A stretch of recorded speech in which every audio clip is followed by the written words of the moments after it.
তোৰ বাপেৰে মৰছে নেকি এইটো সুধিছো মই। কিয় কলিবা ছাৰ এনেকে? কি কিয় কলো এনেকে?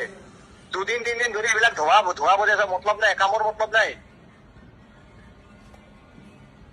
নমৰ কিয় জুবিনৰ লগত তেতিয়াহ'লে? ইমান যদি একদম জুবিন মৰ গেলা।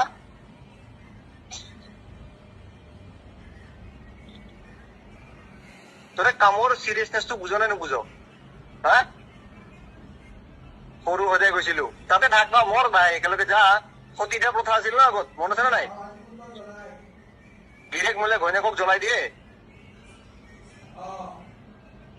লিমিট থাকে, গম পাইছা না চব বস্তুৰ। যোৱা 2টা দিন কৰিলি হ'ল। বস্তুৰ চিৰিয়াছনেছটো বুজ। কাৰণ কিয় জানা না, আমি আমাৰ ওপৰত কেইটাক বুজাব পৰা নাই কোন ভুগাইছে, কি হৈছে, কি চিটুৱেশ্যন। তহঁতে যদি সেইটো পিলে লাগি থাক, তেতিয়াহ'লে বাকী কাম কোনে কৰিব? মই আৰু 2 বছৰে কৰিম।